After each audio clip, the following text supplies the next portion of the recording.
आप सभी का स्वागत है मेरे चैनल पे। आज हम सुनेंगे सुभद्रा कुमारी चौहान जी की कहानी दुनिया। तो चलिए कहानी स्टार्ट करती हूँ।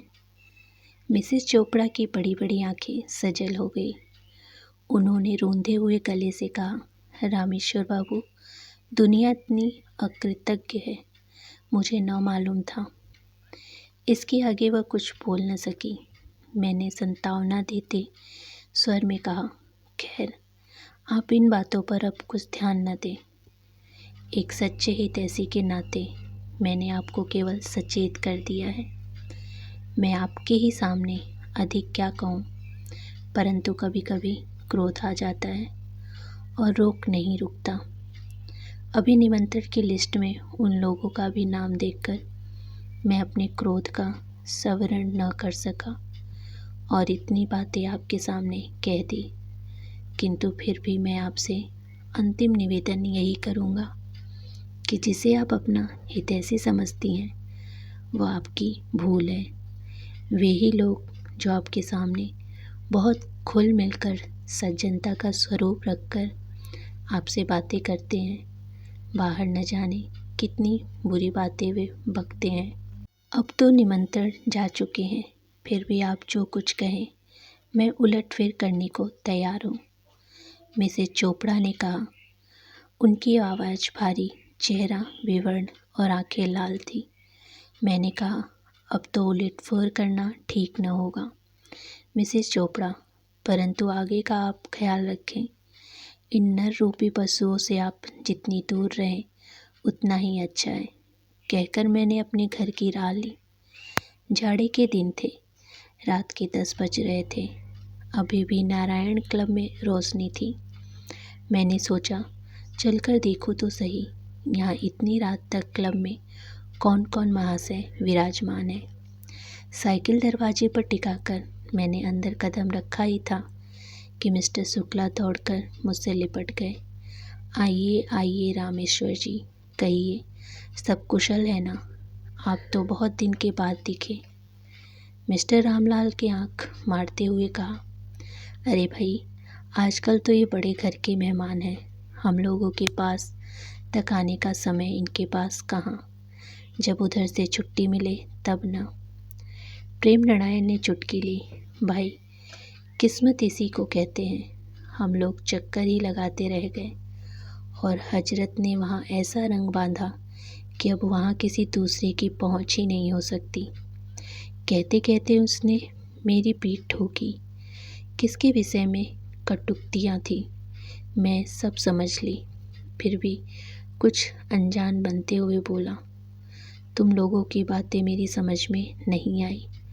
पहले की तरह मत बुझाओ, साफ साफ कहो ना, किस बड़े घर की मेहमानदारी मुझे मिली है। सुना है कल मिसेस चोपड़ा के लड़के का जन्मदिन है और बड़ा भारी आयोजन किया जा रहा है। 150 आदमियों को चाय पार्टी के लिए निमंत्रण भी बांट दिए गए हैं। सच है ना रामेश्वरी जी? मिस्टर शुक्ला ने पूछा। मैंने कहा, सच भी हो सकता है, झूठ भी, मैं ठीक नहीं कह सकता। पर मिसेस चोपड़ा के लड़के की वर्षगांठ और आप लोगों की इन उड़ी उड़ी बातों का क्या संबंध? मैं तो आपकी पहेली का अर्थ पूछ रहा था, जो कि अभी आपने मुझे बुझाई है। बनो ना दोस्त, अभी वहीं से आ रहे हो और कहते हो मुझे मालूम नहीं। हम लोग हिस्सा तो लगाने आते नहीं, फिर सच सच कहने में क्यों संकोच करते हो? एक कुटिल हंसी के साथ प्रेम नारायण ने मुझसे कहा। मेरे बदन में आग सी लग गई। फिर भी मैंने अपने क्रोध को दबाया। मैंने सोचा भला देखो तो सही, यह लोग किस हद तक जाते हैं। क्या आप लोग मिसेस चोपड़ा के विषय में कुछ कहना चाहते हैं? मैंने पूछा। मिस्टर शुक्ला कुछ गंभीर होकर बोले, हाँ भाई रामेश्वर, हम नहीं चाहते कि तुम भी उस भूल भुलैया में भूले भीले फिरो। मिसेस चोपड़ा को कौन नहीं जानता, सारे शहर में तो उसी की चर्चा है। एक नज़र में तो वह लोगों को पागल बना देती है। औरत नहीं, जादूगरनी है। पर धिक्कार है मिस्टर चोपड़ा को। क्या उन्हें यह सब बातें न मालूम होगी? प्रेम नारायण बोले, अरे मालूम क्यों नहीं है, औरत की कमाई पर ही तो इतना बड़ा मकान खड़ा कर लिया है। नहीं तो 450 में आजकल होता क्या है।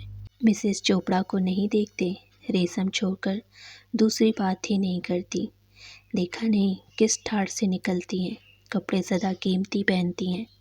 घर में 4-6 नौकर चाकर हैं, यह उन्हीं की कमाई है, नहीं तो मिस्टर चोपड़ा के 450 में पूरा ना पड़ता। भाई साहब, रामलाल ने घृणा भरे स्वर में कहा, भाई मुझे तो उसकी शक्ल से नफरत है। उसे तो यदि गृहस्थी न कहकर वेश्या कहा जाए तो ही ठीक है, पर पुरुष से ऐसी बेशर्मी से बात करती है, उसके सामने ऐसे खुलेआम फिरा करती है कि कोई वेश्या क्या करेगी, पढ़ी लिखी औरत क्या हमने देखी नहीं। पास की ही मेज पर बैठे हुए तो सज्जन चाय पी रहे थे, अब तक इधर की बातें चुपचाप सुन रहे थे। शायद बात सहन शक्ति की सीमा के शहर से चली गई थी, इसीलिए एक सज्जन ने कहा, बहुत बढ़ चढ़कर बातें तो न करिए। यदि आप लोग जरा ही पुचकारे जाए तो कल से मिसेस चोपड़ा की जूतियाँ चाटने को तैयार हो जाएं। आप इतना बकते हैं तो कहिए, आपके पास प्रमाण है मिसेस चोपड़ा का चाल चलन खराब है। मिस्टर रामलाल के मुंह पर जैसे किसी ने थप्पड़ मार दिया हो। मिस्टर भगवती प्रसाद को देखकर वे जरा सा सकुचाए, बोले, आप क्या जाने, मुझे तो सब मालूम है। ये इतने आदमी जो कहते हैं क्या सब झूठ ही कहते हैं। भगवती प्रसाद ने तेज स्वर में कहा, मैं उन्हें आज 20 साल से जानता हूँ।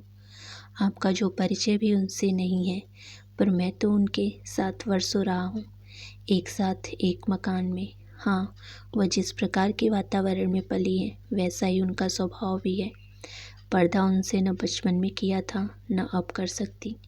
उनकी नज़रों में स्त्री पुरुष समान है, इसीलिए वह सबसे खुलकर प्रेम पूर्वक मिलती हैं। यही उसके आचरण का दोष है। किसी भी सुधार के काम में पुरुषों से भी सदा 2 कदम आगे रहती हैं, यही उसकी कमजोरी है। कहते कहते भगवती प्रसाद का चेहरा आरक्त हो गया। सब लोग चकित हुए दृष्टि से उनकी ओर देख रहे थे। हम लोगों को अनुमान भी न था भगवती प्रसाद भी मिसेस चोपड़ा से परिचित होंगे, क्योंकि हम लोग उन्हें परदेसी समझते थे। वे लाहौर से अभी 2 महीने पहले ही यहाँ आए थे। कुछ ठहर कर वे फिर बोले, लेकिन कहने वालों की जुबान को लगाम कौन लगाए। चमड़े की जुबान ठहरी, जिधर चाह हिला दिया। सत्येंद्र बीच में ही बात काटते हुए बोले, पर आप क्यों नाहक इन लोगों के मुंह लगते हो। बकते हैं, बकने दीजिए। सूरज पर धूल फेंककर कोई उसके प्रकाश को धीमा नहीं कर सकता। धीरे धीरे रामलाल, प्रेम नारायण और मिस्टर शुक्ला खिसक गए। अब वहाँ पर मैं, सत्येंद्र और भगवती प्रसाद जी रह गए। हम लोग भी घर की ओर चले। रास्ते में मुझे संबोधित करके भगवती प्रसाद ने कहा, रामेश्वर जी, तुमने इतना साहस नहीं कि इनके मुंह पर थप्पड़ लगा देते। वह तो तुम्हें भी लांछन लगा रहे थे। मुझे तो ऐसी बातें कहते तो मैं तो बिना मारे न रहता। मेरे मुंह से कोई बात न निकली। सच बात तो यह थी, मिसेस चोपड़ा मेरे लिए भी एक पहेली सी थी। आज साल भर से मैं उनके घर रोज जाता हूँ। वह सदा प्रसन्न मुद्रा में मेरा स्वागत करती हैं। उनकी वाणी में वह मिठास थी, चितवन में वह मोहकता थी कि कभी कभी मैं यह शक करने लगता कि शायद उनका मेरे साथ अनुचित तरह का प्यार है, किंतु दूसरे क्षण में मैं होश में आ जाता हूँ जब मैं देखता ठीक वैसा ही व्यवहार वह दूसरों से भी करती। वह इतनी मिलनसार थी, स्वभाव में इतनी मधुरता थी कि हर एक मिलने वाला यही सोचता हुआ जाता कि उसके साथ ही ऐसा व्यवहार किया गया है, और साथ ही दुष्ट प्रकृति वाले यह भी सोचते कि वह उन पर आसक्त हैं, इसीलिए ऐसा मधुर व्यवहार करती हैं। मिस्टर चोपड़ा लाहौर के रहने वाले बहुत ही प्रसन्न विचार के सज्जन पुरुष थे। वे कुछ साल पहले यहाँ इंजीनियर बनकर आए थे। बड़े ही नेक, मिलनसार और उदास चरित्र पुरुष थे। स्त्री भी उनकी उन्हीं के अनुरूप थी। उन्होंने किसी विद्यालय से कोई डिग्री तो न हासिल की थी, फिर भी उनकी शिक्षा बहुत ऊंची, विचार बहुत परिपक्व और आदर्श महान थे। पति पत्नी दोनों में बहुत प्रेम और विचारों में बड़ी समानता थी। यह एक आदर्श जोड़ी थी। मिसेस वीणा चोपड़ा अपने माता पिता की अकेली संतान थी। उनके पिता सुधारक सभा के प्रेसिडेंट थे। वह पुरानी लकीरों के फ़कीर थे।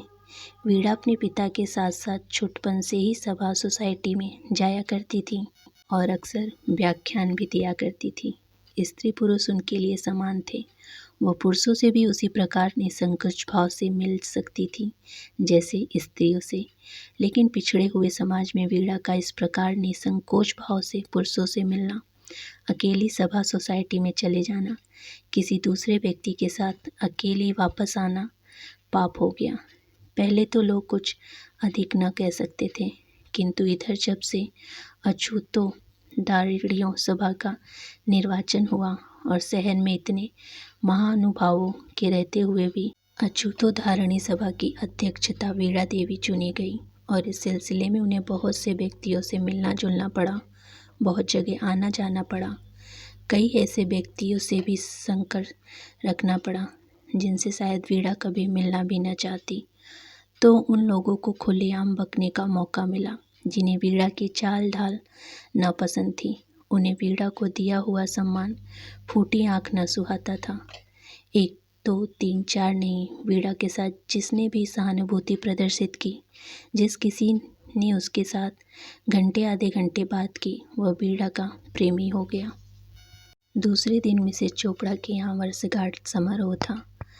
4 बजे कुछ स्त्री पुरुषों का सम्मिलित भोज था। हम लोग सब पहुँचे, पर मिसेस चोपड़ा न थी। मालूम हुआ वे रात से अस्वस्थ हैं, इसीलिए खुद इस भोज में शामिल नहीं हो सकती।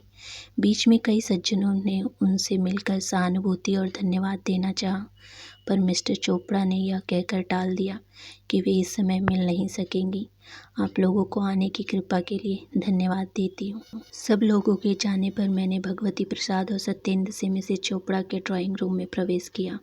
वह बैठी अपने बच्चों को कपड़े पहना रही थी। मुझे देखते ही आदर प्रदर्शित करते हुए उन्होंने अभिवादन किया।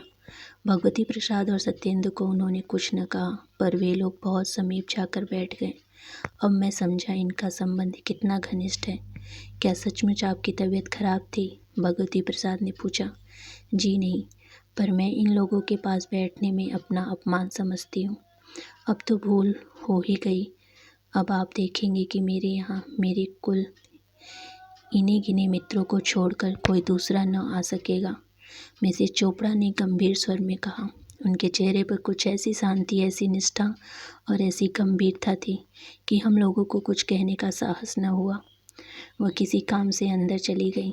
इसी अरसे में भगवती प्रसाद ने मुझे एक पत्र दिखलाया। पत्र पर सिरनामे की जगह कुछ न था।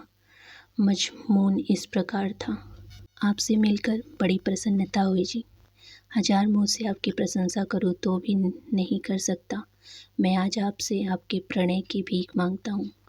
आप तो दाता हैं, आपकी दानशीलता प्रसिद्धता यह चुकी है। क्या मुझ भिखारी को भी संतुष्ट करेंगी? यदि आपने कृपा न की तो मैं बेमौत मर जाऊंगा। अनुचुर नाम किसी का न था। नीचे जो उत्तर भेजा गया था उसकी प्रतिलिपि थी। मैंने स्वप्न भी नहीं सोचा था कि आप मनुष्य के रूप में राक्षस हैं। अपने मित्र की स्त्री के प्रति ऐसी कुभावना रखने के बजाय आपको तो चुल्लू भर पानी में डूब मरना चाहिए था। कृपा करके आप मेरे यहाँ कभी तशरीफ न लाएं। पत्र पढ़कर मैंने विस्फारित नेत्रों से भगवती प्रसाद की ओर देखा। उन्होंने पूछा, पहचानते हो ना, यह किसकी हस्तलिपि है? हाँ हाँ, अच्छी तरह, मैंने कहा। तो फिर ऐसा चुका खाकर वह उसके खिलाफ न बकेंगे तो और क्या करेंगे? भगवती प्रसाद ने कहा। और है भी तो वह बिना दिमाग का पहले नंबर उल्लू। फिर वह अपने 10-5 साथियों के दिमाग में भी उसके प्रति ऐसी कुभावनाएं भर दे तो आश्चर्य ही क्या। किंतु आप किसी सहृदय व्यक्ति से पूछिए कि उसकी धारणा मिसेस चोपड़ा के विषय में क्या है, फिर वह आपको बतलाएगा।